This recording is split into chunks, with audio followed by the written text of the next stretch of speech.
Hello and welcome. So this is our second multi-chain discussion, which will be looking at the potential for living off crypto, the freedom of exchange, and cross-chain initiatives. In this show, we're joined by our usual suspects, Exodus and Tivra, representing the Decred community and the wider space. But we've also got two special guests. So our first special guest is Joel Valenzuela, best known for his work with the Dash community and an advocate for living off of crypto, and Reuben Yap, co-founder and project lead for the Firo project and a privacy advocate. So let's say hello first, and let's just work our way around and see how everyone is today. Who wants to go first? Let's go for how are you getting on today, Joel? Hey, how's it going? Doing pretty well. It's morning over here, so got that nice bright morning sun going in. I tend to be a little bit of a slower starter throughout the day, so if I let Ruben kind of warm us up a little bit more for the first 10 minutes, you understand Oh why. no. How are you getting on, Yeah, Reuben? doing pretty well. I guess I'm on the flip side. It's 8 p.m. here, so exactly 12 hours difference, and very glad to be on, and I really welcome the opportunity, to be on, these kind of like cross-chain discussions as well. Yeah. And it's growing more important as we move through the space that projects, maybe the underdogs if you like, are starting to talk together and start to collaborate. And it's something we've been working for. Only yesterday the new proposal for Cypherpunk Times got approved, so hopefully there's a little bit of money there now to kind of build more of these things, which would be absolutely great. So let's just start off by looking at each of the projects. So we'll look at Faro, Dash, and Decred, just because we're going to have hopefully lots of people viewing this from all the different communities. And we'll just discuss what makes each project unique and what we can look forward to in the short and long term. So if we get Reuben to kick us off, what makes Faro unique, and what are we expecting in the short and long term? Well, Firo, was launched in 2016, and we've been focused on privacy. We are, I think, one of the few projects that kind of like do independent research on coming up with our own privacy protocols. And I think we started out with Zero Coin, we pioneered that. We then went with Sigma, Lelantus, and now upcoming in a couple of weeks is the testnet for Lelantus Spark, which is now also inspiring design in Monero as well. So we've really research and development base, and I guess that's our strongest strength. But we also take a lot of good tips from Dash as well. We also implement a masternode system, which is like a hybrid system. I'll probably let Joe talk more on that because that's more of a Dash innovation. But yeah, I think one of the also really cool things that we've developed is, in 2018, we actually helped the Thai Democrat Party run its elections on our blockchain, and that was like 127,000 votes cast nationwide, and I think that was a huge milestone. And hopefully we can see greater interest in, I would say, blockchain, cryptographically private voting. So that's something that we're really interested as well. Yeah. Yeah, that's fantastic. I was reading through the coin market cap description, and I saw that. I'm quite interested. I mean, we've on Decred we've got a timestamp thing. Is it similar on Faro? Is it? Not really. Are you talking about the consensus mechanism? Well, it's It's for your voting, your Thailand Oh, voting. no, no. How did that work? That was actually quite a simple mechanism. It was used because you also had to, like, appeal to the legacy people. So with the blockchain in that case, what happened was, so there was the Thai Democrat Party, which was one of the major opposition parties, and for the very first time, they wanted to have a primary vote on who should be the party leader. And because that was traditionally just chosen, from the big wigs and say, okay, you're the guy. But this guy, he really wanted to kind of reassert his, I would say, mandate to be in the head of the party, and decided to open that to the I guess the several million uh registered Thai Democrat Party members, when obviously that's quite challenging and expensive, right? So they decided to go through e-voting. And what happened then was, none of the parties could agree because no one trusted each other. They didn't even trust their own election commission. And the suggestion was to have it on, I would say a publicly verifiable blockchain. And the way that it was done, it wasn't like anything I would say, groundbreaking in the sense of technical implementation, but the votes were kind of uploaded encrypted, using a Shamir secret sharing scheme that was like very, very, I would say, basic. But at the same time, it was counted. It was at a large scale. I think it's more about the scale and the importance of the vote. But I think since then we've learned a lot from those early kind of trials, and we've come up with a whole new like voting system that preserves like ballot progress, minimal trust in the election commission or whoever's organizing the election.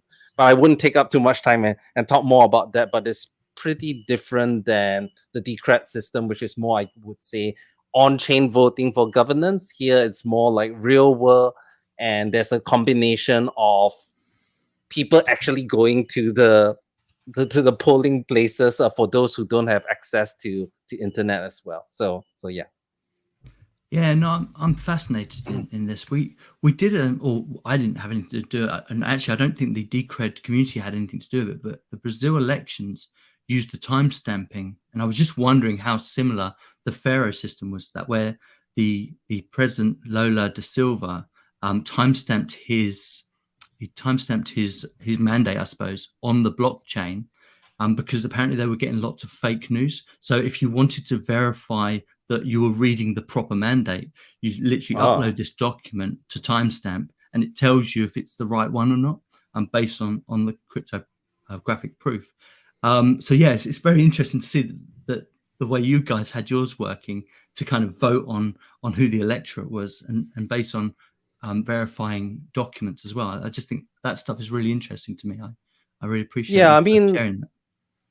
I would say like early voting kind of mechanisms kind of just use the blockchain kind of like a bulletin board, right? And I guess but I think that's kind of a misuse of, well, I wouldn't say it's a misuse, more of a, you're not using the full capabilities of the blockchain, and you want individual voters to be able to verify that their votes are properly counted, voted and not altered. And I think that's a very important property that we can't forget. There are a lot of experts that are totally against, blockchain voting because of the current state of the tech. And sure, there are valid concerns, but I don't think that is something that we should say. We should never do it. We should move forward.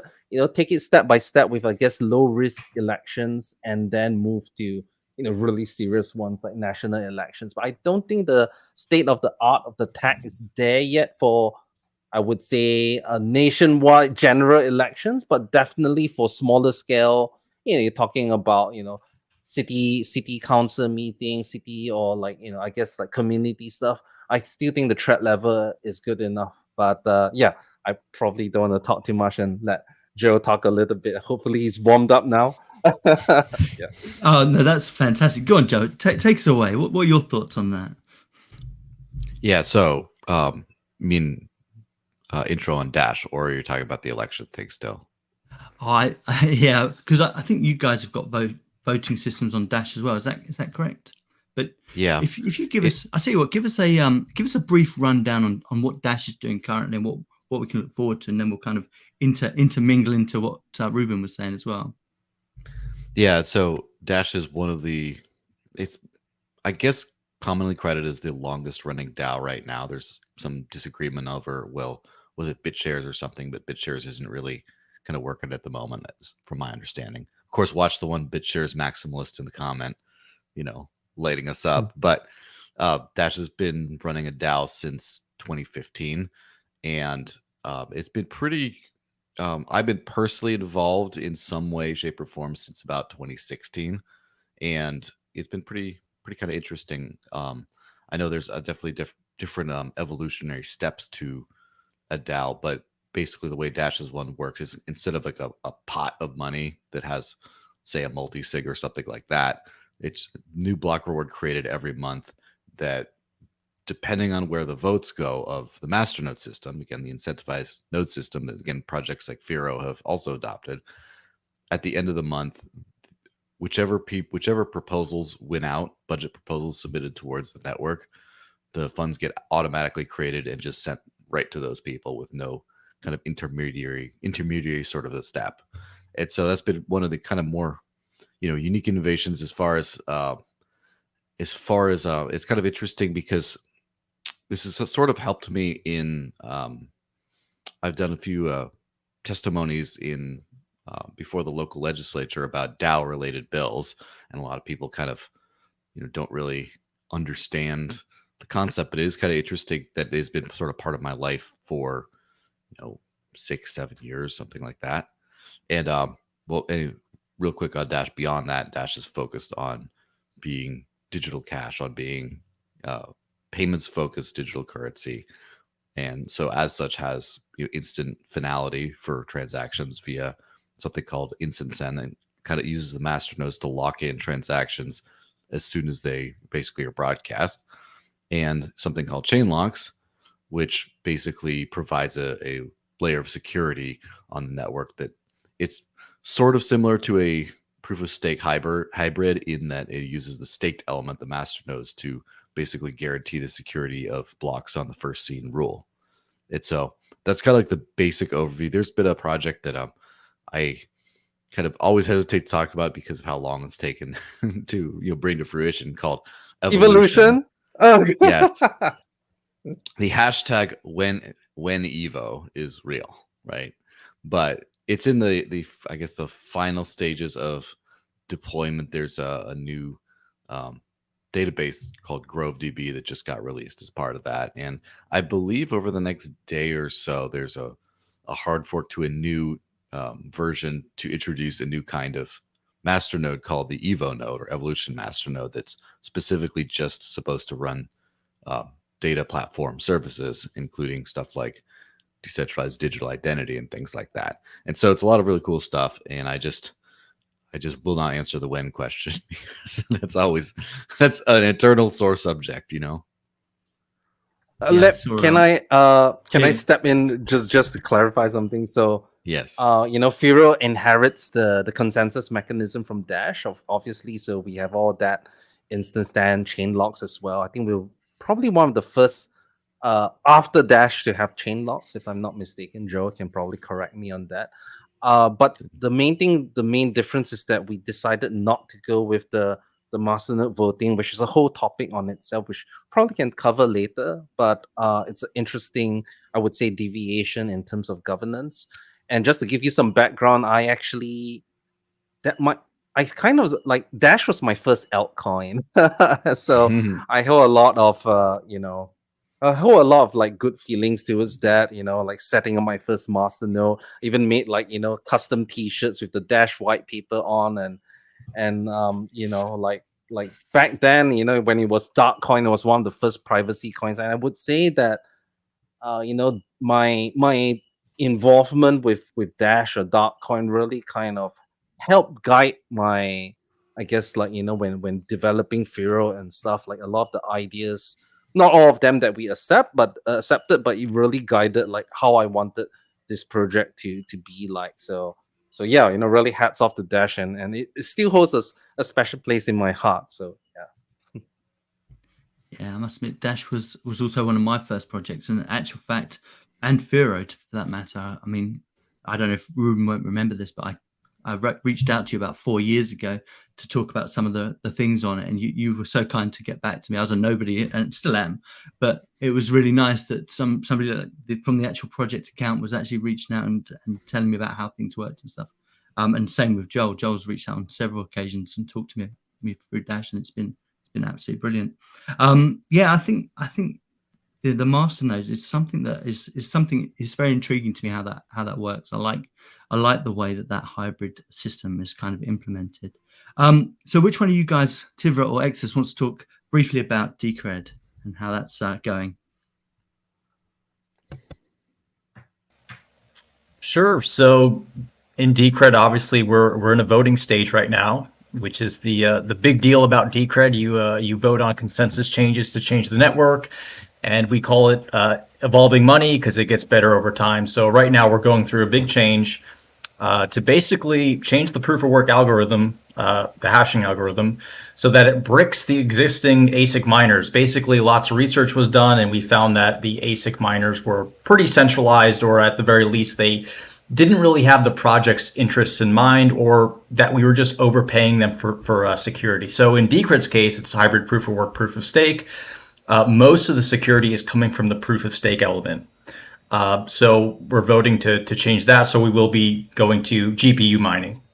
So that's kind of what's going on in Decred right now. We're also changing the subsidy, the block reward subsidy. So before you run out and go buy a bunch of graphics cards to mine Decred, we're reducing the proof of work mining reward to just 1% of the block reward. So probably not much money going to be made there. It's probably going to be mined by Decred enthusiasts, at least in the beginning. It does look like we have been seeing some price action lately. So maybe the price will go up and mining will be more profitable. But yeah, that's mainly what's going on in Decred right now. Yeah, no, that vote started about 2 days ago, I think. Oh, sorry, Tivra. I'm really happy to be here with people I really like and respect. So thank you for inviting me. Recently I posted recently I was thinking like how to explain Decred in the easiest possible way, and thinking about various narratives. We have here Reuben from Firo. Firo is doing privacy research. I recently talked to one of my old Bitcoiner friends. He's from 2012. He's been involved with the Bitcoin space since 2012, and he told me like of all the projects, the Firo research is the one that is most interesting to him. So it's really on that front. And when it comes to Dash, it's the original. I mean, everyone can agree that it's the original DAO.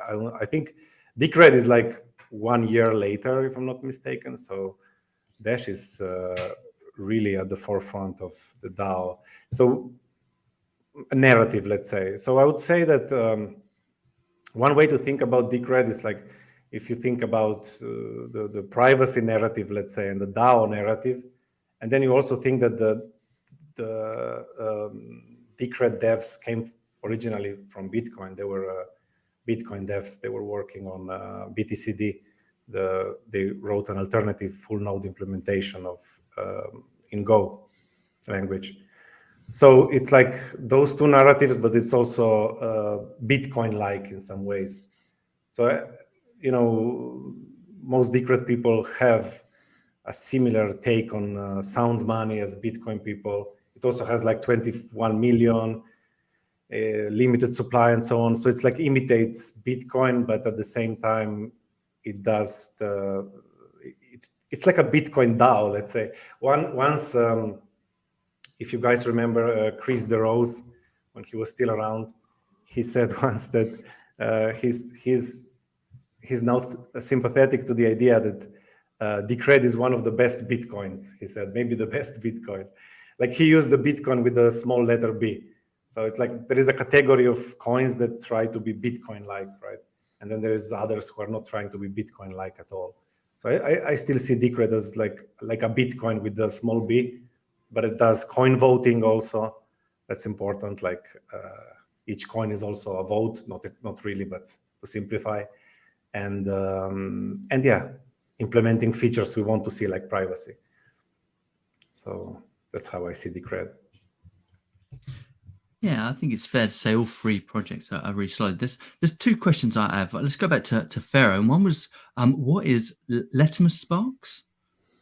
Lelantus Spark. Lelantus, Basically, sorry. yeah, it's the latest iteration of our privacy protocol. It actually, sender receiver amount with very, very high anonymity set. So like, for example, I think like Monero, like per transaction is like, you have a ring size of 16. Basically, the anonymity set for that particular transaction, not as a whole, is quite limited. While when we are implementing it, we're talking about anonymity sets of like 30 to 60,000, which is several, I guess, several magnitudes more. And I think one of the key things, because people would say, well, what's the difference with Zcash? What's the difference with ZK Snarks and all of that? Well, first of all, we're using very much simpler cryptographic building blocks, and in a way it's designed to be modular. So let's say if like there is a new kind of membership proof, if there's new kind of range proof or new kind of addressing system, the system is flexible enough to actually like remove one part and like upgrade it with another. And that's really important. Like actually right now there's joint research between us and also some in the Monero community, which is called curve tree research, which would allow basically global anonymity sets. That means every single input and output, or every single input is your anonymity set, and would achieve, I would say, Zcash like type of anonymity without trusted setup, without moon math, without weird type of licensing that Zcash is using. And the aim is to have a protocol that people can use and not have to rely on us. Like, ideally, even if the Firo core team disappears, other people can maintain it. I think that's a key reason why Monero is also kind of going down this family of privacy protocols, which I guess I would say that, I'm very proud to say that Firo kind of inspired with our first version of Lelantus. So yeah, I mean, we're really, really focused on privacy, but we want to keep it simple and still verifiable, rather than only a few experts in the world knowing what's going on. Because I think that's really important if you're talking about decentralized money, right? Because we have kind of seen how when projects get too technical, and in the same times they even might want to protect their intellectual property for competitive reasons, that's kind of, I would say, against the spirit of like free open source. And it makes it more of a centralized project rather than a true like decentralized money. I wouldn't claim that Firo is like completely decentralized. It's something that every project that is working towards to. I wouldn't. Many projects have the illusion of decentralization, but I'm here to say that look, we are not decentralized quite yet. But yeah, so that's all I have to say on that. But Spark, the testnet, is probably launching in 1 or 2 weeks time. We're just like putting final touches, and that should come live maybe in 3 to 4 months after the testnet launch. And I think that would be like the largest upgrade in privacy in Firo like since its inception. So we're really excited about that. Yeah. Yeah, I've heard some really good stuff. I was talking to Dev Warrior about things along the Faro lines, and it sounds really, really exciting. There was a couple of other things, but I'll probably get onto them as we move through it. And Joel, what is the is it called Evolution? Yes. So Dash is upgrading to Evolution. So what are the main takeaways from that? Yeah, so a lot of this kind of gets more into the weeds and technical, but might as well give you like the story of the greater story of the evolution sort of idea. So Dash's founder, Evan Duffield, who hasn't really been involved in the project since about mid 2017, I think. In around 2015, he gave some talk at, I believe it was a Bitcoin Amsterdam meetup. I can't remember exactly. And basically talking about the next evolution of crypto, and in a way that's a much more user friendly to the end user. And he talked, the big thing specifically is usernames and contact lists and payment requests and all this kind of more like payment app Venmo-y stuff that in the protocol level that really wasn't kind of anywhere on anyone's radar in crypto. And then he basically gave some ideas on how it could be done, and then kind of said as a roadmap, like, oh, mid 2018, let's have this out, and then left the project. And then like everyone else was sort of left to scramble to be like, well, how do we figure this out? And so obviously there's been a lot of, delays and a lot of other problems and things that have kind of arisen from, that whole thing. But the basic idea at the root level is to basically provide a usability layer to the actual crypto experience. And as someone who uses crypto every day, one thing when I kind of break it down, if I want to transact with Reuben, I can't just use the blockchain to do that. I have to use at least a couple of other. At the very least, I have to use, let's just say, Signal, like an encrypted messaging app, to say, how much do I owe you for beer? And then also just say send me an address. And then how else do I get the address unless I'm in person, for example? And so we're already using that sort of data layer for, but we're just outsourcing it to a different kind of app or infrastructure. And so the root idea is to have that kind of in-house, to have that built into the network itself, to where at the minimum you can have like a username that contains all the other information. You can kind of send the information back and forth with the actual transaction, so you don't have to necessarily default to something like that. And having encrypted messaging built into that is something that's maybe not in the initial release, but is also kind of down the road. And this is something that I've honestly kept an open mind. I've been looking around all of crypto for. There's quite a few different naming schemes out there, but nothing has really taken hold because, there are a variety of reasons. There's centralization issues of like who's actually running the database. There's obviously privacy issues, and that is actually something that even Dash is trying to figure out a best solution for. There's a few to how to how to connect usernames and actual wallets, etc., without kind of having everything linked to a username very easily verifiable on like a blockchain, for example, where you can just look in the block explorer and be like, oh yeah, there's no privacy. Like, how do you provide at least a minimum of privacy plus all this kind of extra functionality?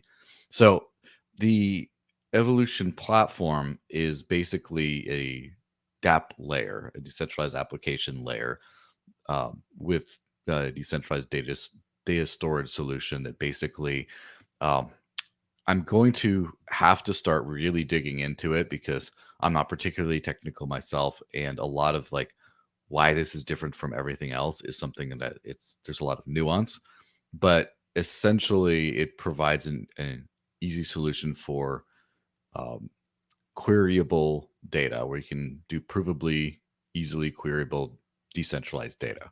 And so there could be a lot of other data applications to that beyond just the basic username, but it's the basic engine that the first application of that is just a username and contact system, and then you can kind of build in a whole lot of other things on top of that as well later. We just had a really good question, actually, and as you were saying about that, I was thinking to myself, this sounds amazing, and it also, a lot of what you described sounds very, very similar to what Bison Relay has already done. I just wonder, I know Reuben's touched upon it when it was really, really early, and I read through your report. It might be interesting to go back. The onboarding's got a lot better now, but I wonder, Joel, have you tried Bison Relay? I have not as of today. I'm still chugging through. I installed 2 different wallets from the Bitcoin Cash world yesterday just to test it out, because people were saying, hey, have you done that yet? I'm like, okay, fine. I'll tell you what I think of it. And so Yeah. As far as like the end user tester of last resort, my job has a giant backlog, but for sure I go, that's on my list for sure. It's quite interesting. I mean, like you said about being able to communicate with other people privately and working out how to do naming account names. Whereas what Bison Relay does, it doesn't have accounts. You have a nickname, and that's part of your actual Bison Relay experience. And if I have to pay Reuben, I can set up an invoice, or I can just message him, hey Reuben, how much do I owe you? And I can just literally just send it. And it's quite interesting. I will caveat, it is still early days. We're only 7 months into it, but I like it. But then I'm extremely biased. But it might be worth doing a comparison on that maybe once Evolution is out. What about you, Decred guys? I was going to say, going off of Bison Relay, I know there is going to be some sort of major UI UX overhaul, I believe. Ideally, Tivra and I have discussed this. We want it to look like Telegram. If it can just look like Telegram, that would be amazing. One really interesting thing about Bison Relay is they are building stores. So they're building stores that are uncensorable. So let your imagination run wild a little bit. It's to me, I think it's super ambitious. private stores, and you can do all the payments in the app, and you always retain custody of your coins. And Bison Relay itself doesn't do any rent seeking, so it doesn't take any fees for doing this type of stuff. So that's one thing they're working on. I believe the stores are in a very early stage right now, but it's definitely something to keep track of, I would say. Yeah, I think the description on the website, it says social media, decentralized social media. I think it's not the best description because it makes you think it's like maybe it will be like something a cross between Twitter and something blockchain related or something, but it's not that. The day-to-day, actually, I use it more similar to something like Telegram right now. So I use it for channels and chat. But it's going to be many things, as Exitus mentioned, like storefronts and so on. So it's like a whole, we could say, another take on Web3, maybe, I don't know, like a whole new web, we could say.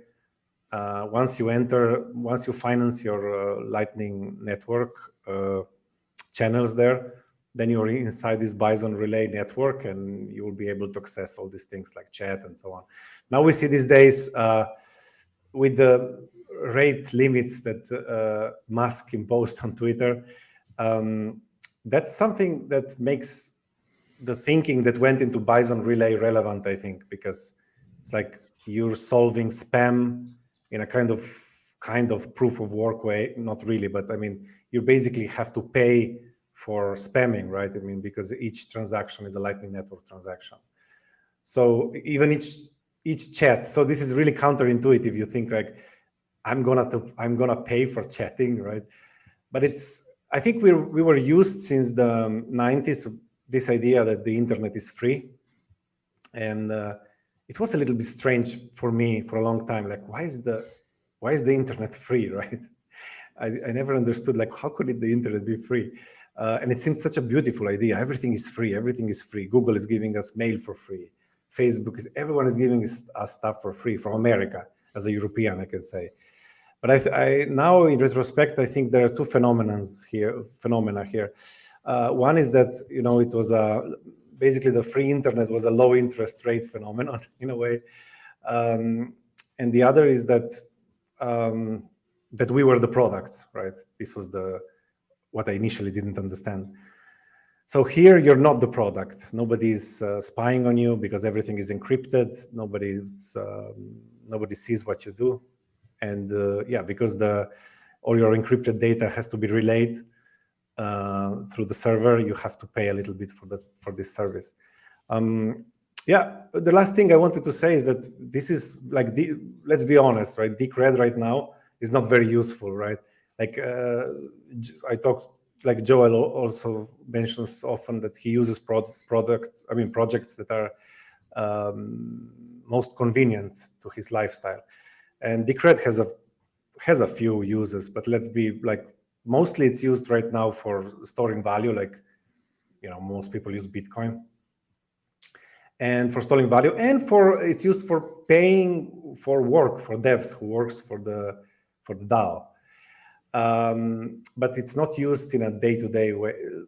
I see Bison Relay as potentially being, not right now, but in the future, what can change this. Because I think it can be like a like what Musk wants to do with Twitter, like a everything app, but a crypto version of that. You would have like chat in the same app, and you would have tipping, you would have buying, you would have storefronts and everything. So like a dark version, not dark, but let's say cypherpunk version of that everything app that Musk wants to build. Something like that I see in the future. It's pretty interesting what can be done, I think, with that. Yeah, I definitely think that's, as far as like the pay-per-use kind of thing, in a very small, limited way. It's something that people don't seem to want to acknowledge, but I do think it's kind of the way of the future where things are starting to go. We already see like a lot of AI services charging for either they bundle as a monthly thing, or they say, you have so many actions for, in a certain month period, for example.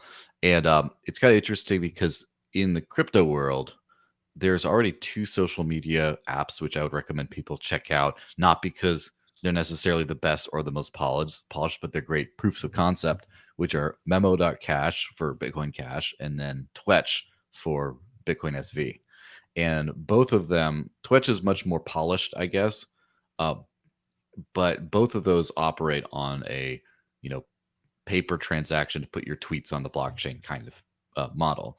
And one thing that's kind of interesting, especially with Twitch, because the I guess it costs like a cent or two to make a tweet or Twitch.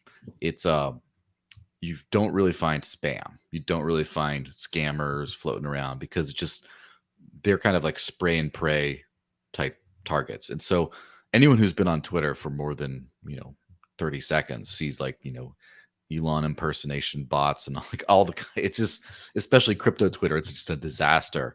And then introducing like the rate limits and all those kinds of things. They're trying to figure out ways of solving those problems, but it's just really difficult. And it's much easier to just say you pay for you pay a very small amount for your activity. And of course, if you pay, if you do 10 tweets for 1 cent or something like that per day, and that's, not everyone does that many, then, 30 cents a month, it's like not that much money, right? It's not unreasonable. Now, with all these kinds of systems, like, for example, getting people to use the Bison Relay for all this kind of stuff, the limitation is people getting the money to begin with. Because I could say, hey, Twitter, just make people pay a microtransaction in crypto for every single thing. But that would be worse than the current system, not because it is, but because no one has crypto and no one can just connect their wallet or whatever like that. I mean, some people with like MetaMask, but then you're paying ETH and that's not really going to work. But just the ease of onboarding is kind of what's difficult. And so I kind of think that a lot of times you do have to have like a money for goods and services and for specific apps kind of connection, because neither one will really work out without the other. It's really hard for people to approach someone and say, hey, look, I know you've been using this money for everything, but get an entirely new money just to do the same thing you were just doing. It's a really hard sell. And then if you say, hey, you can buy these credits just to use this app, I mean, at least they will if they really want to use the app.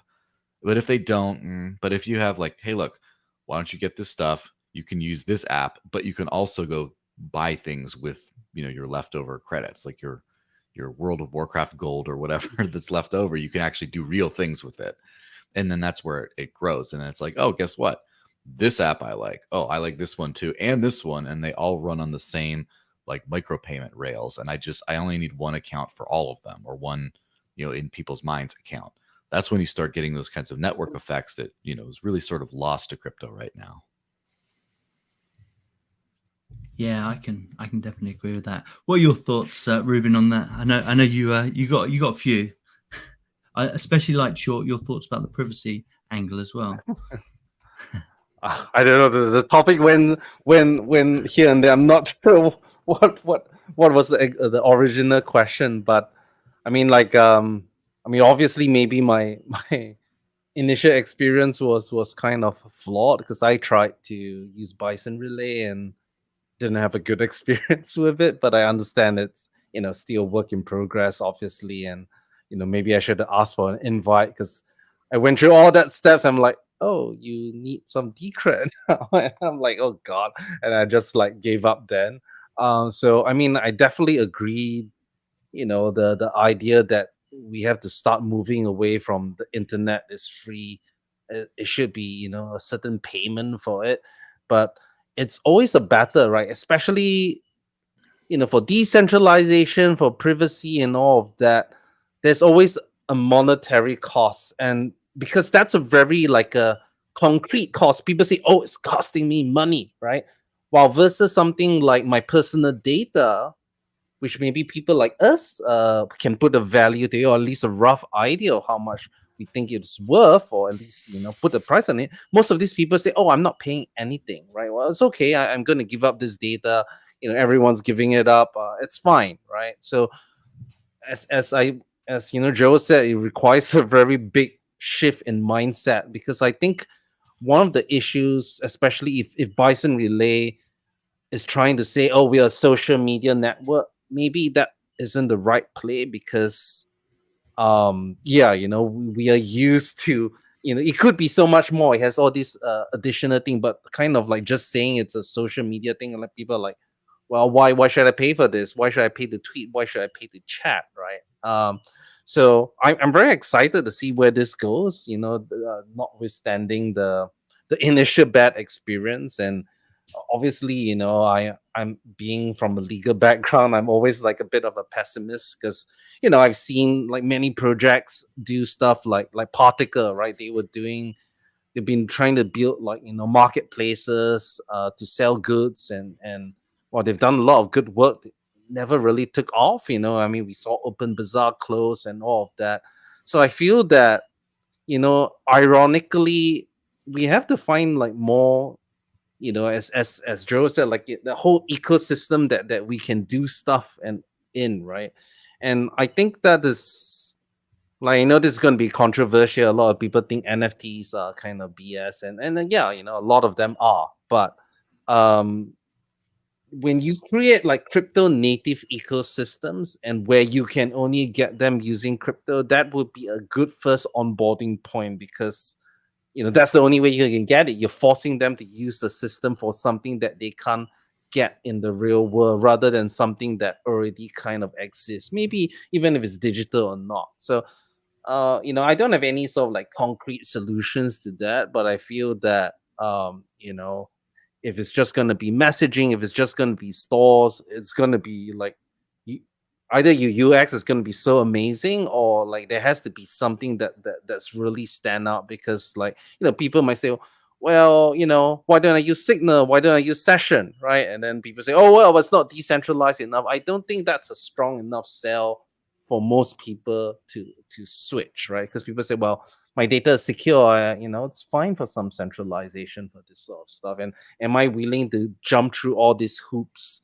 to get decentralized stuff? And I think unfortunately for things like privacy and decentralizations, they are quite hard sales.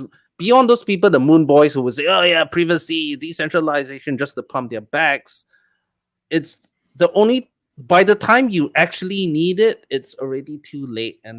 And sometimes I go to sleep, I'm thinking, in the world where Firo or like all these cryptocurrencies or privacy cryptocurrencies have become really, really valuable and necessary, that's going to be quite a horrible world. Like seeing CBDCs coming out, and people like the government's just like freezing people's funds or telling people what they can or cannot spend on. And sometimes I'm like, wow, I'm such a pessimist, right? Like I'm building something for a world I don't want to see, while other people are building for, I'm creating this amazing new world. But the thing that kind of keeps me going is that I am building this thing so that when we need them, we have them. But yeah, maybe a bit idealistic there, but I think that is kind of the same vein as what Bison Relay is. You're trying to build for a future that when we need it, but it's also kind of like, well, it's a hard narrative to sell. So that's just my 2 cents. Yeah. Yeah, I really appreciate both your guys' views on that. I think they're both valuable. Just one thing I wanted to add. Yeah, what you said, Reuben, there about building for when we need these things. That's really something I, for a long time, talking in the Decred community, like the developers and the core people, let's say, of Decred are really like they're always thinking in like, how can I say, like catastrophic ways almost, like what if everything goes wrong? What if every server is compromised? What if, and for a long time I thought like that's so overkill.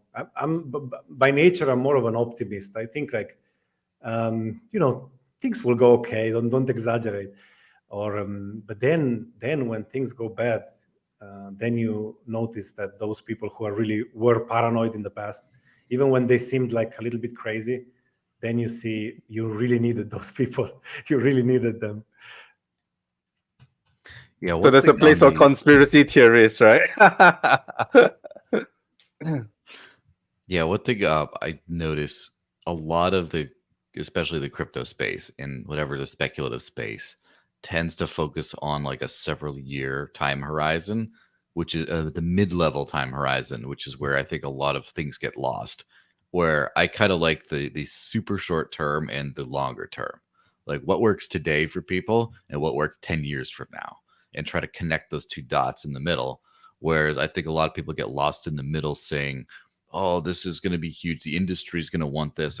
You're the best NFT Web3 platform. That's what everyone wants, and you build something that no one today wants for a future that you don't. It's uncertain as well, and kind of on lack of fundamentals, like today fundamentals of like, well, we don't care if MetaMask and Firo like runs everything because well, it'll be censorship resistant eventually, but we're still building a product that no one today wants.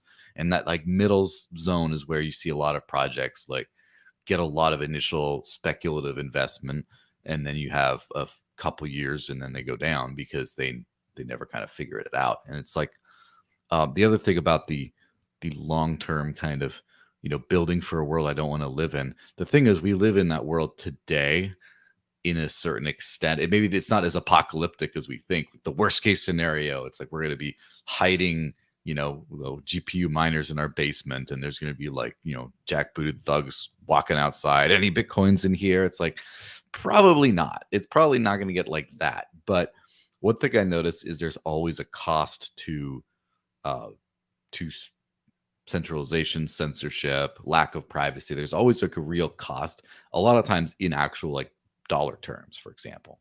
I mean, for example, right now, data is being collected on people's spending habits and things in order to influence their credit scores. And of course, people go right away to China social credit score. It's like, well, yes, but it doesn't need to get that bad. It can just be now you get a less favorable loan because people see what you're spending your money on, and then it's not ESG compliant, or you eat too much red meat, and so it literally costs you money to have your data out there.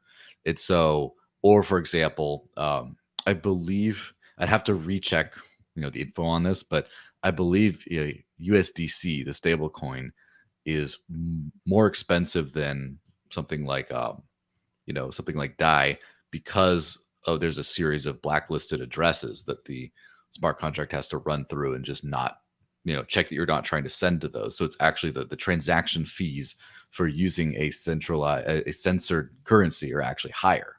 And so for example, that's why cash is king, because there's the 100% certainty that the payment will go through.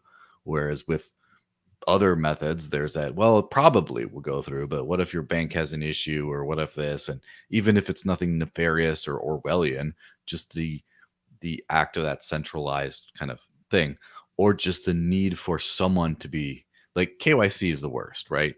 And I basically, for like 99% of cases, banished KYC from my life many years ago. But anytime I have to pop in for like a business type thing, it's the worst. It's friction. I mean, even if you say I have no moral problem with identifying myself for purpose of payments, it just means when you're clicking to sign up for a service, you can't just go. You have to be like, well, let's do this extra step and let's provide this stuff. And then there has to be a person over there that verifies it. And like all this friction just makes you not be able to use the system. Imagine where Twitter would be if you had to verify with your ID documents for every single user. No one would use it. Not because they object to it, not because their identity being tied to Twitter is going to be used to throw them in a prison cell, but just because that friction of the centralization of your identity management is just always a problem. And so I think that a lot of these problems that these long, far out problems we're trying to solve, I think that they're problems today. Mm-hmm. Yeah, I think one of the key points about KYC that I'm completely against is a lot of these companies have already proven that they can't store your data privately, so they end up losing it, and you end up in these situations where your data's out there through no real fault of your own. It's yet another reason I like this idea of a countless internet, where you have your internet and your kind of, I don't know, a lightweight wallet or a medium wallet synchronized, so you don't have to give up your bank account details every time you want to purchase an NFT or you want to purchase some digital good, which seems like a really good intersect to talk about living off crypto and the things that we could, or things that are currently being built and used to make this a reality where we can get goods and services peer to peer without exchanging for without giving over all of our details to make it happen. Now, as many of you probably know, that Joe is a massive advocate in this area. So we'll start with Joe and see how he's doing it, and maybe we'll look at what the various projects maybe can do or are doing to kind of make this a real reality. So take it away, Joe. How do you live off crypto? You do it. That's Just kind do of it's sort of a funny thing when you talk about the kind of immediate near term kind of a thing. The long term thing is you believe in all these principles like not using government controlled money, not using government controlled payment rails, not using KYC, like radical freedom. Kind of take that long goal and then approach it from like the day to day. And I think that I'm actually in the process of arranging a few interviews with other people around the world who also live on crypto. It's kind of interesting because I'm trying to show that it's not that uncommon. It's not like no one does it. But as far as I know, I don't know too much that there's a lot of copycats in this domain. One friend of mine I know watched some of videos I did and started like learning from that. But other than that, most people blaze that trail on their own. They just decide, I'm going to try it. And then they figure it out on their own and they just don't talk about it. Some people for explicit privacy reasons, but other people just because they're not in it to like talk about it. They're not, which I guess I don't know. I'm sort of in it to talk about it. I'm mostly not, but at the same time, it's like an experiment because one thing that I kind of honestly thought it was a cool idea back in 2015 when I decided to do it, but that was my only information of like why I would like, sure, it sounds cool, let me try it. But now thinking, I kind of see it much more essential because for anyone involved in the crypto space, I think you need to have a connection to the end user experience, or you're going to build stuff that just absolutely doesn't work. And most stuff absolutely doesn't work in crypto. It's pretty obvious because people don't actually use it.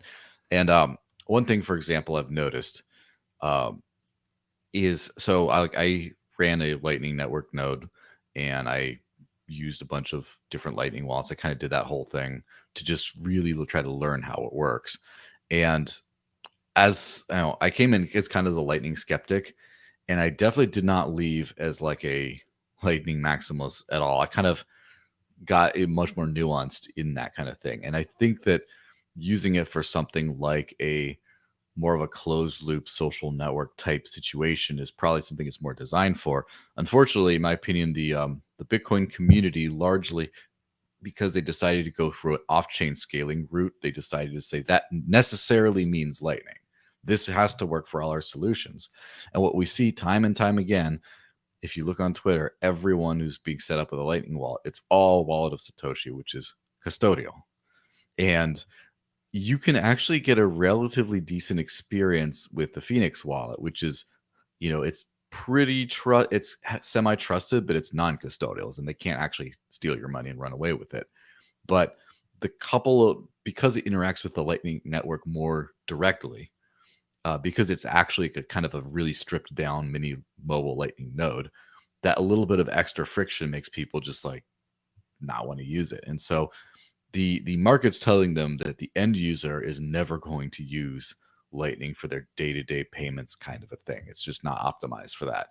But because people were living in theory, they thought, well, this optimizes, this works great. But in reality, if I'm on a social network and I'm tipping you guys for every single post I make, we can have a closed liquidity loop between all of us and just pass sats or whatever else along, and it cannot work because we're kind of interacting with the same sort of systems.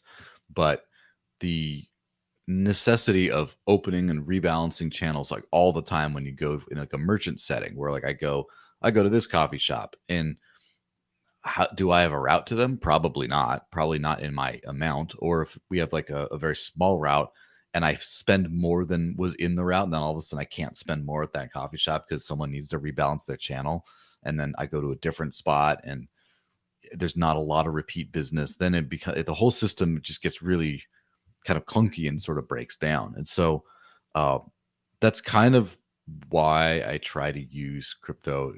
That's kind of like now I've decided like, oh, this is why I did this all along, is because you kind of need to find out what works and if it does. But it's something that I think has gotten significantly easier over the years. And I mean, first started not being paid in fiat at the end of 2015, and 2016 was kind of when the heyday of spending Bitcoin kind of came around. But then also when the block size filled up, and then there was sort of like the detour where the whole spending Bitcoin economy sort of took a break from like 2017 to I guess 2021 or something, somewhere around when Lightning not only came out but started to have some like mobile apps that like worked with it, and some that kind of like popped back up. It's so during that time it's pretty easy to use just a few services to live on crypto today, depending on your geography. One thing I've noticed is the individual businesses, like the owner has an iPad and he downloaded this specific app, or he has just a wallet on it.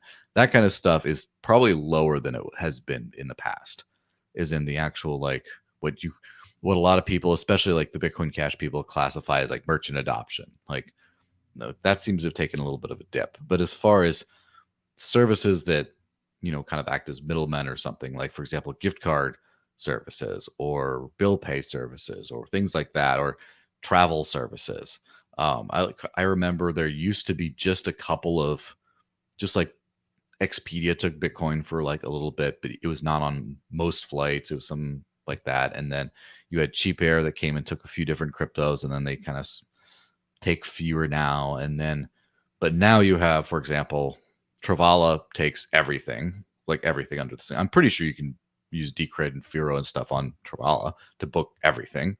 And then Alternative Airlines does a lot of the same kind of stuff. There's a lot of options for that. And now as far as the gift card services, there used to just be Gift, GYFT, for the really, really OG people might remember that one. But now not only Bitrefill is like the standard for, the instant gift card service with like basically any, with huge suction around the whole world. But then there's there's a whole bunch of other alternatives like Coin Cards, Coinsbee, et cetera, et cetera. And yeah, it's just starting to really grow. There's a lot of Bitrefill started to do bill pay services in the US and El Salvador, but they didn't do Europe at all because, as Sergey said, like, we don't need to compete in that area because there's already a lot of services doing bill pay for crypto in Europe. And then now, it used to be there was nothing in the US. Now there's a great US based one called Spritz, which does all EVM chains. And then right now, does Bitcoin is starting to integrate Dash in the next few weeks. And so as far as like 5 years ago, I would have to like basically tell someone, look, you're going to be doing a lot of research. You're going to be doing a lot of like selling your chicken farmer on this and being like, hey, I can give you this digital stuff instead for the eggs. There's a lot of that kind of blazing your own trail. Whereas today I can tell people in a lot of major countries, use this app, use that app, you're good. And it gets going. And I kind of think that this bull market's going to, this coming bull market, I should say, is going to usher in sort of like the early majority of adoption. Maybe not mass adoption, but you're going to start to see like 1 in 10 people, maybe, or 1 in 20 in your local coffee shop, like use Bitcoin through Cash App or something like that. Or you're going to start to see that where it's not just where you don't know everyone who's using crypto around you. It's not like all your friends. It's like some random person you've never met will be doing it too. I can Yeah, that's I can speak on my experience using crypto. Basically, I have the Coinbase card, so a little bit different. They have custody of some of my coins, but it works really, really well, and the exchange rates are great. Even going abroad, like it's probably given me some of the best exchange rates when going outside of the dollar. So I hold stablecoin USDC on there, and honestly, for the most part, it's been really, really great. There was one day where they took it down. They took down the service and they didn't tell anyone, and my card didn't work. And luckily, I had cash, so that was kind of one of the main drawbacks to it. And then at one point, I don't know if you guys remember this. This happened pretty recently. USDC lost its peg, which was kind of insane. But I believe what Coinbase did was they honored everyone who was using their card. They still gave it the 1-to-1. But obviously, as we saw, the peg did come back. So that's kind of been my limited experience using crypto. Again, it's they had custody of my coins, but it worked really well, and I knew people using it, the Binance card, which also works really well. But yeah, it's Visa. It works pretty much everywhere, and it's pretty great to be paying for things with the stable coin. I would like to use a bit refill, but obviously Decred isn't accepted there. So, and I'm sure to get on there is pretty tough. But yeah. Yeah, that's one thing I've kind of adopted, like the multi-coin kind of a perspective for a long time, because at first always was very interested in other coins, but I was like mostly using Bitcoin because that's what everyone used. And then there became issues, and then I was like, what else can I use? And there was nothing else that I could practically use except for Dash at the time. And so then I guess a testament to the success of the Dash world and making it usable, it's been like 95% of everything I've used over since then. And in the last year or so, or a couple of years probably, I've become more intentional in just like seeing what else I can use just to see where things are at. But still, it's pretty solid in that way.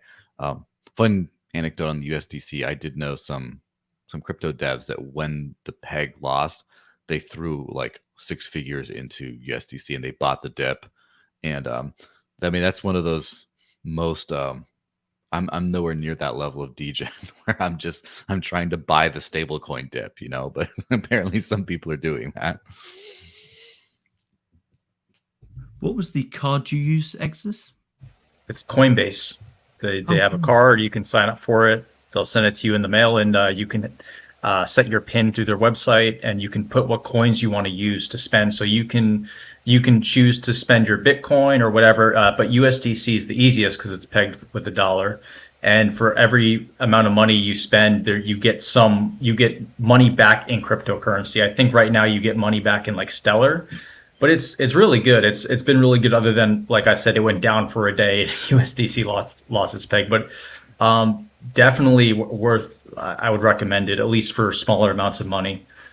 So I'm curious, Joel, do you avoid that, or do you also use like Binance cards or Coinbase card, or do you avoid that? Yeah, so mostly I avoid it up until I guess last year. I didn't touch any KYC services at all, and I still I still do that for my like personal self wherever I can. But as part of like the journey of trying to figure out how to live on crypto, I started like in a legit business with trying to have that with no bank account, but still like running all on crypto. And so as such, there's some paperwork involved, and so I am starting to. So far, I'm in the process of signing up for Spritz Finance, which is it's a bill pay system in the US that basically lets you pay any fiat bill with crypto. And they do have like a reloadable virtual card thing too. And I'm trying to get that for like company purposes that makes it easier to do, business expenses. Whereas I can do my own crazy, roughing it out there in the on my personal side. But yeah, to this point, I haven't really used I guess a KYC crypto card. In the early days, like 2016, I did use a couple, like Wirex, and I think ShakePay had one too. But those were they let you spend up to a certain amount before KYC, and I just threw away the card and went with someone else, right? But as far as that, now one thing that is very useful that seems to have come out in the last I don't know if come out is the right word, but it's become much more available in the last couple of years, is prepaid debit card virtual cards that you can buy sort of on the fly for almost any amount, and then you can put them into a wallet like Google Pay or Apple Pay or something, and then just tap and pay anywhere. And so, for example, I've done that before where, I go to some coffee shop that doesn't take crypto directly, and I'm like, okay, well, I'll probably spend about $20 today because I'm getting coffee for myself and my wife and maybe a snack.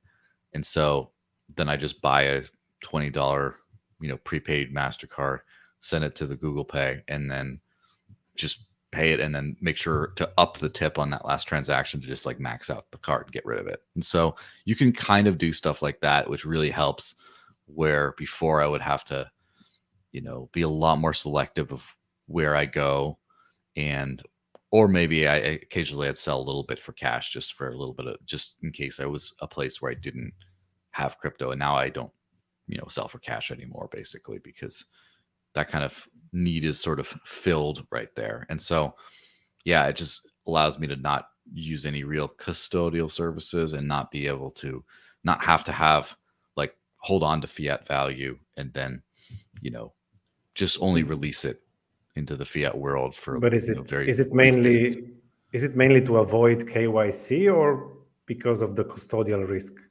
Like why? Oh, Because these cards are super convenient, right? yeah, it's for a few reasons. It's the custodial thing, it's the KYC thing, and it's the having value in crypto. Now, some things I can't remember if it's the Coinbase card is one of those, but you can have your balance in crypto and then you spend it if you want.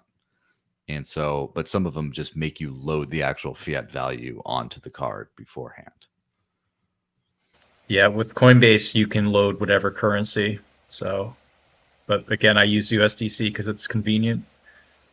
I wanted to ask you guys, so Dash and Firo. So lately in Decred, we've been really kind of searching on how to market Decred, because there's so many different coins in this space. There's thousands. How do you get the word out about your individual project? How do you do outreach? So lately we've spun up a program that kind of pays people to come up with good ideas, to be a little more active on social media, and they get paid in Decred, of course, as part of our contractor system. And we've been experimenting, even paying some people from Reddit to kind of come in and help out, and they also are cool with getting paid in crypto. But basically, how do you guys, do you have any really novel ideas for marketing Dash or Firo? I'm just kind of curious to see if you guys have done any searching in that regard. Now, before I go into that, I wanted to share a bit of my experience in paying crypto, if that's okay. Because you have to realize Firo is run completely on Firo. Like we pay. I mean, yeah, of course we do conversions and stuff like that, but our entire Firo's budget, the development team and everything is paid in Firo, and that has a lot of challenges because especially as a developer, you want to have employment, you want to have some sort of protections, you want to have pay slips. Not everyone is willing to just say like, oh yeah, I'm going to get some crypto and I'll do all that conversion, right? And converting Firo to the pay expenses has been like quite a nightmare. I mean, like, okay, first of all, the simple stuff. I use Travala, to pay and all of that. And, I'm also like, very cognizant of like, when Joe's, he lives entirely off crypto. I'm also like really concerned, like, when we get delisted from big exchanges like Binance and whatnot, a lot of these integrations may also, I would say most of them would be affected as well, right? And that would, effectively affect your ability to live off crypto, because that fiat gateway is important. But at the same time, that's why I was hoping to see like more work where these type of services can draw liquidity from DEX solutions. I'm not sure how far that is the case. I know there's been like a little bit of work in there, but I think for the most part, everyone's like, using Binance liquidity or Coinbase liquidity for all of that, right? So anyway, that's a side question. But how I pay my employees, so some of them take, crypto, and that's fine. That's like very straightforward. But some of those want like full on contracts, right? Like they want employment status, and luckily I found like deal.com, which has been quite helpful in paying people in remote places, which they also have an additional service where you can get deal to hire them as an employee on their behalf, so they get all the employee protections and all the benefits there. So that's quite interesting, because we have a Russian developer, and getting him a German visa to be able to stay in Berlin was not easy, and somehow we managed to do it via Deal and a couple of friends that helped us with all of that. And interestingly, Deal does accept USDC, but only if you can pay USDC using Coinbase. And recently Coinbase terminated my account, so that made things more difficult again. So now, like, I have to, like, shift money here and there. Every time when I do payroll, it's a very, very long process to shift money around to convert and get it into fiat and all of that. And I just wanted to share a little bit of like how difficult it is, like especially if you want to offer an attractive package for people to work at your project, and you don't want to have like deal with too much banks, because it's been really difficult for a project like ours to get a bank account. We are crypto and privacy at the same time, uh, unless you have a couple of $1 million sitting around, no one wants to entertain you. So yeah, it's just been a constant battle, but somehow we're still managing to pay our employees on time, or I would say the contributors and developers on time every month. So yeah, I can feel the pain, and obviously I guess the biggest takeaway is that how much of all this, living off crypto relies currently on centralized providers, and Dash and Decred and even Firo were classified for a short time as privacy coins, and then totally delisted were from 4 countries in for Binance, and that was, to me, what a huge warning shot, and that kind of made me question, like, am I going to go half-hearted way and oh yeah, maintain the transparent layer and get all this compliance and all of that? And it was a very interesting situation where Zcash for a moment was considered to be compliant, because even though they were clearly a privacy coin, they had this transparent layer and blockchain analysis companies that were willing to say that, oh yeah, we can trace it good enough. And it's very clear that regulators have been pressured by, I would say, lobbyists and people whispering into the ear that as long as you have blockchain analysis, that's fine. We can support it. That's your AML policy, even though blockchain analysis is only one tool in the tool shed, right? And even though we had a transparent layer because of legacy reasons, because Zero Coin required a transparent layer, we were excluded from that because of some misunderstanding of how our technology worked, and saying that, oh yeah, well, we'll only consider relisting you if you can sign up to a blockchain analysis company that can say, yes, we can provide that sort of tracing. And I'm like, that's kind of really bad optics for a privacy project, right? And that really made me wonder, taking a look at something like Monero. Of course, Monero, if they got delisted from Binance and lost Kraken as well, I mean, they're not listed on Coinbase, they would be severely hurt, but I feel like they would survive. And so I was trying to understand how they would survive in such a case. And because, well, first of all, they have all this darknet usage and all of that, for better or worse, they do have some sort of circular economy. Ransomware is being paid in Monero.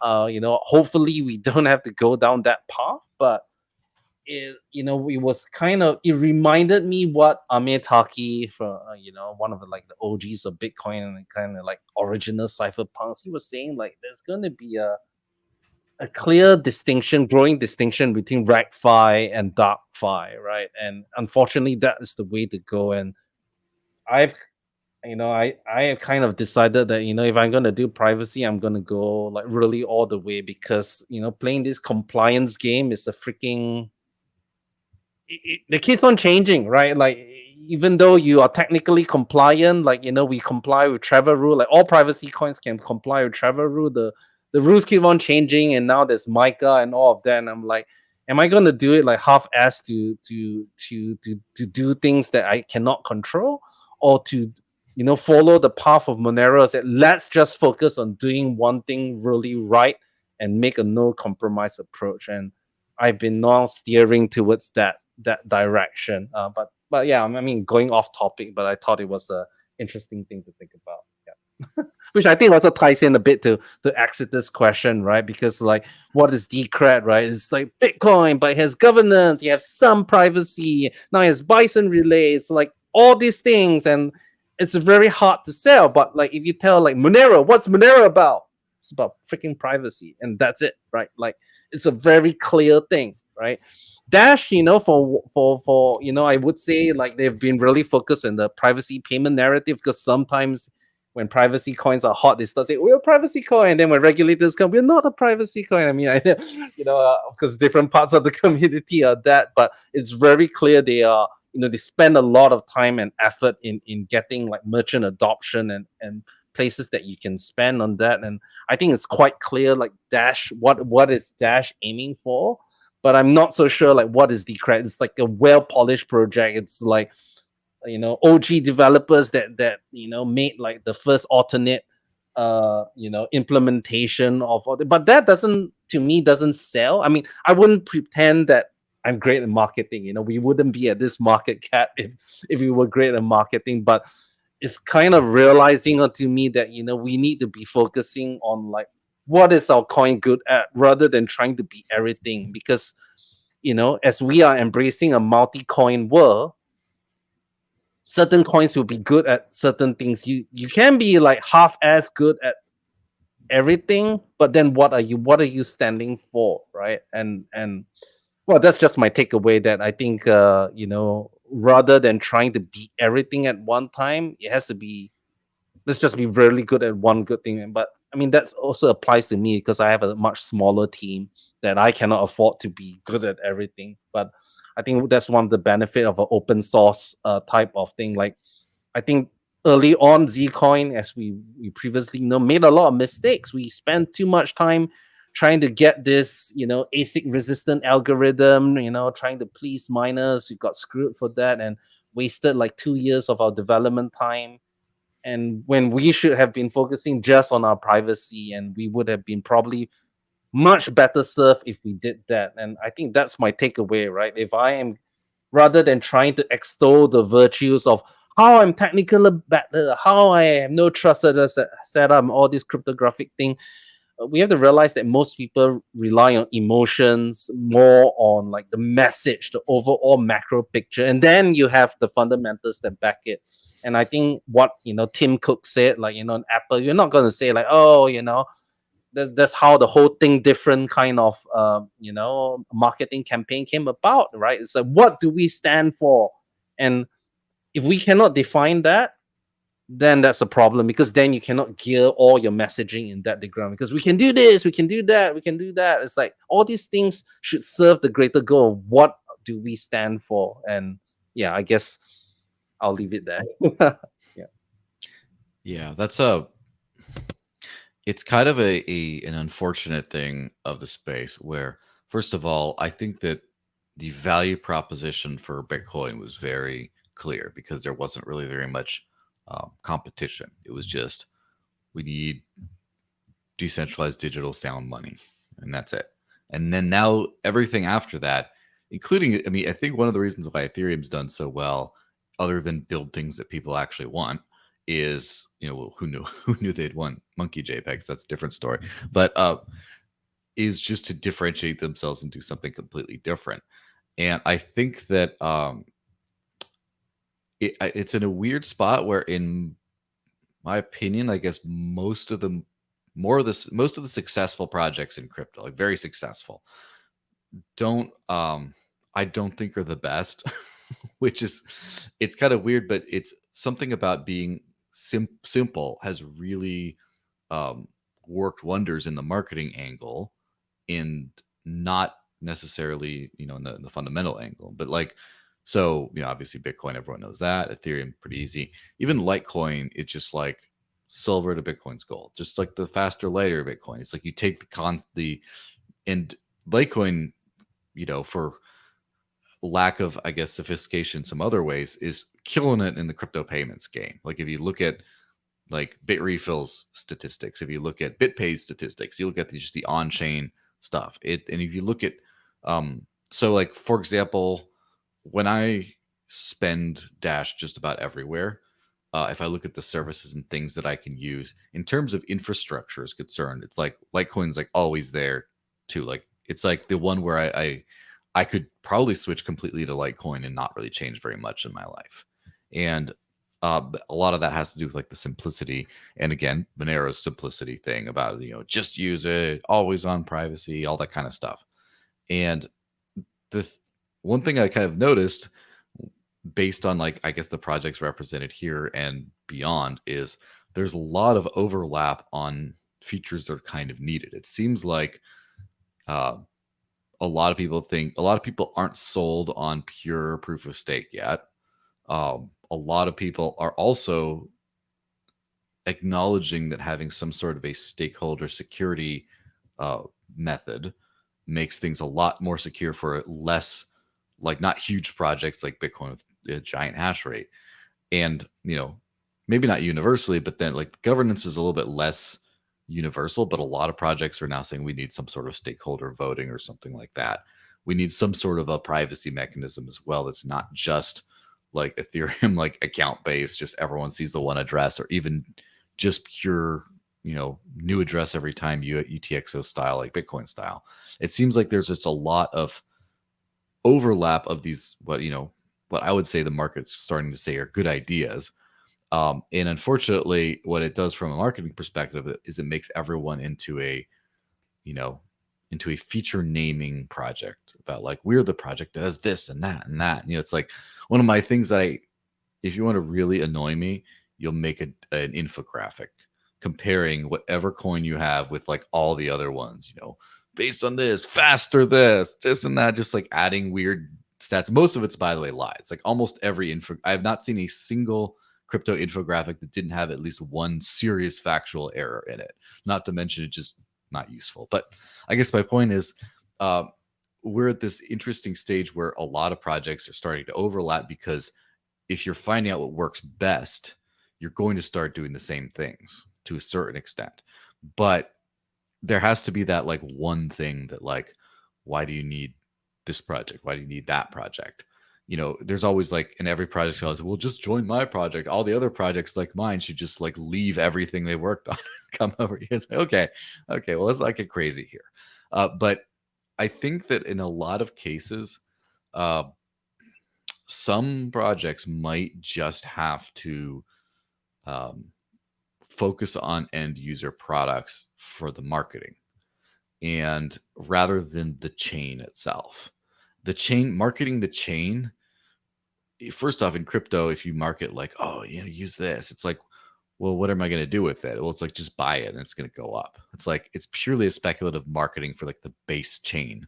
But as far as the product that's on it, like, for example, you could talk a lot about the Decred DEX. You could talk a lot about Bison Relay. You could talk a lot about these things that people will interact with that just run on Decred or something. And it's just like, how many companies advertise like Amazon AWS? Like, oh, I'm just like an AWS maxi. It's like, no, it's just what stuff runs on.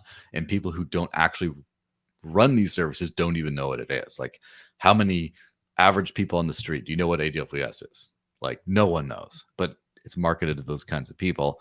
And so I think that maybe we got spoiled with like the raw material is the end user product kind of era with other projects like, the Bitcoin or even the Monero kind of world. But at some point it might just have to be, we have to start saying like, this is the app, this is the solution that we want to market. And then that becomes a big thing. And like, for example, one thing I was joking with the Bitcoin SV folks is I don't really, the only reason I have any BSV, which is like $4 worth, is because I need it to post on Twitch. And so I started calling it Twitch bucks. So I don't even call it BSV, it's Twitch bucks, because it's just, why else would you have it? Right. And so it's that kind of a thing, like where, I mean, is there any like Polygon or Arbitrum maximalist or something be like, oh, I'm just all into that? Like, no, they just want to do their NFTs, they want to do their stable coins, they want to do whatever they want to do. And it just happens to be the rails that do it. And Ethereum might have gotten to where people still are into Ethereum, but a lot of Ethereum users, like, how many NFT people are Ethereum people? How many DeFi people are just like, oh, I just love Ethereum? Like, no, they're into DeFi and they're into NFTs. They just happen to run it on Ethereum. Yeah, I really like both your takes on that. I like the idea of marketing without the blockchain behind it.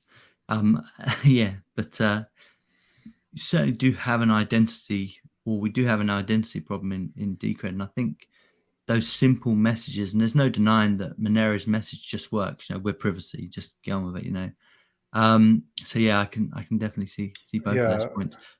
What Joel was saying here, like talking about your blockchain is like it will interest very few people, right?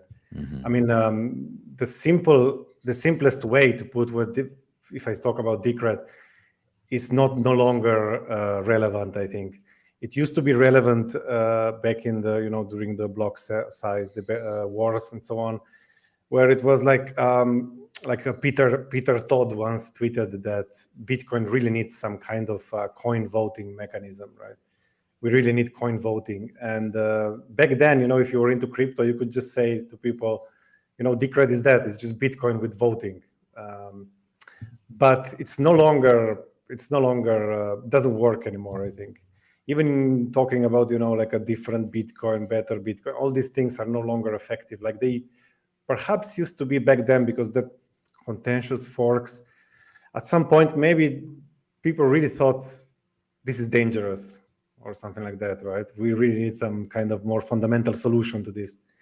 And this is no longer convincing to people. So I think, you need to show something that you can actually do beyond just talking about your infrastructure. So the storefronts are interesting in this regard for me. Let's say something a little bit controversial, but if we go back to the beginnings of Bitcoin, the two things that made Bitcoin popular. First was both were basically negative in some way, let's say. The first was Silk Road, and the other was the other wasn't actually negative. It was basically that WikiLeaks was relying, because it was banned from PayPal, I think, and all other banks banned it and so on. But I mean, both were like kind of controversial, and so controversy can be good marketing. Let's say like this: if you cannot do normal marketing, then do controversial one, I think. So for some projects, maybe that will work. Like Monero, people always say, this darknet market said we no longer accept Bitcoin, right? And it's and it works, because it shows, okay, Monero obviously works well in the privacy department if the darknet markets choose to use it instead of Bitcoin. And then from then you can go and say, if it's good enough for the darknet market, it's good to pay for coffee. You go the other way around. I like that a lot. So yeah, I think one idea is negative marketing instead of positive. I like this idea that we're moving away from promoting blockchains and moving on to actual fact. Any new project that comes along now actually has to work, has to justify the means. I really like that idea of, you actually have to be able to use this stuff. It actually has to work. Guys, we're at the 1.5 hour point. So this has been going an absolute marathon. It's been great talking to you guys. It really has. And hopefully we can definitely do this again and kind of work out some more of this stuff. But as Joel likes to say on his show, let's do some Schiller clock. Where can we find you, and what would you like to kind of finish up with? Go on, Joel, you go first. Yeah, so I would just follow me on Twitter. There's my @the_desert links. There's a million scammers, so go for the verified one, as always.